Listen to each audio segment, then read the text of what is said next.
So many people are bored all the time. I hope you're not bored right now. If you are, I'm sorry.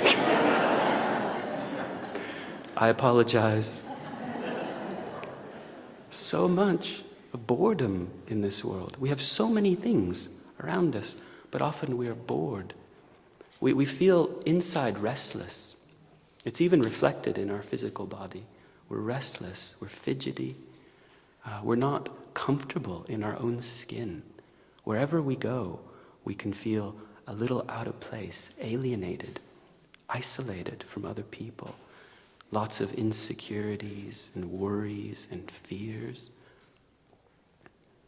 Even though materially we have so much, but inwardly we have many types of mental pain, discouragement, depression. We're often disappointed with other people and the way our life is turning out. We are often separated from or never even come into contact with the things that we really want. And we never feel really to be truly happy or deeply content. From time to time, yes, but it never lasts. Mental pain continues to appear in our life, let alone the physical sufferings we experience as our body gets older and becomes less and less attractive.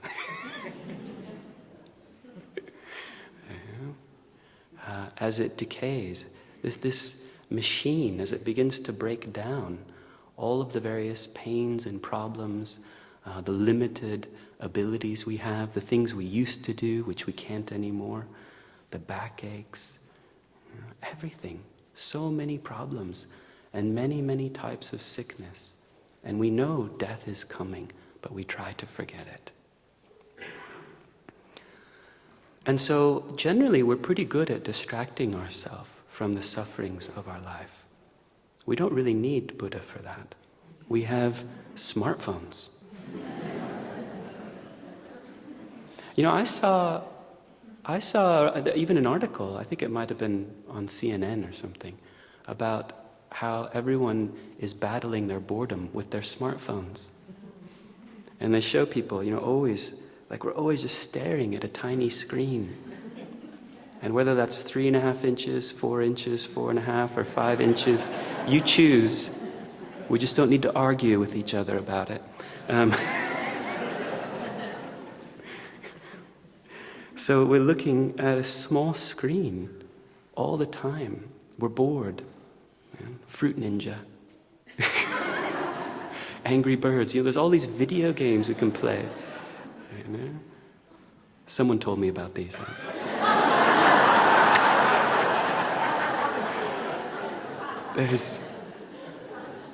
We can listen to music. We can surf the web. We can transform it, yes. There's people here transforming it into something virtuous, I hope. Yeah. But often we use these, our gadgets and our entertainments and flashing lights and screens to distract ourselves from the discontent, the discouragement, the mental pain, the unhappiness in our life, to distract us from the bigger issues of our life that our attachment has no answer for, like aging, sickness, and death. What? No answer for that. Delusion has no good answer for the real issues of human life. We need wisdom. So oftentimes we do a good job of distracting ourselves, and through various temporary pleasures, we just kind of cope and get by. But from time to time, the really big sufferings of our human life come fully and all at once and overwhelm us, so that even our normal pleasures, they cannot protect us at that time. About 1.5 years ago, I saw this image that I haven't forgotten. And it was when there was an earthquake in New Zealand. And I saw a picture of a family. It was a father and his a son and a daughter. Both looked to be teenagers. And their mother, his wife, had been crushed in a building, an earthquake. Suddenly. No one knows when this is going to happen. It just suddenly happened. And then there they were, and I saw this image, and they were all like huddled together. Like physically they were intertwined. But the father's head was held down like that in tremendous grief. And the boy was like looking straight ahead, but like beyond everything. And then the daughter, she was looking off to the right and just like looking for some refuge, and her face overcome with grief. And I just thought, how can we bear this suffering? And even the small, like our little enjoyments and our smartphones, at that time, there's no answer for that grief. None of our ordinary distractions or pleasures can protect us.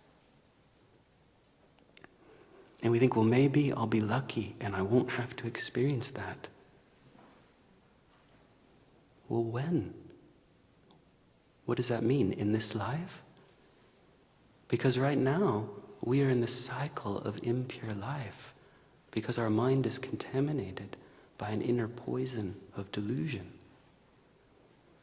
And so even if we are temporarily free, for example, from the pain of irritation, fear, anger, and so forth, temporarily free from sickness or disease, or temporarily free from the horrible pain of loss and grief, it is only temporary liberation, not permanent. Because later in this life, in our countless future lives, we must experience these sufferings again and again without choice. Therefore, we need to understand temporary liberation from particular sufferings in our life is not good enough. It's not good enough for anybody. We need permanent liberation from every type of physical suffering, mental pain, fear, and so forth. We need this. So what are we to do? To whom do we turn for real protection and refuge in this impure world? Now we see just how kind and how fortunate we are that this precious holy being, Buddha Shakyamuni, came to our world. Because he came here and he has given scientific methods to bring these sufferings and problems to an end permanently. It's hard to actually feel how important and extraordinary that truly is. A holy being, Buddha Shakyamuni, has appeared in our world and given us practical methods, scientific methods, to bring all human suffering problems, like everything I've just mentioned, not temporarily to an end, but permanently, permanent freedom from suffering.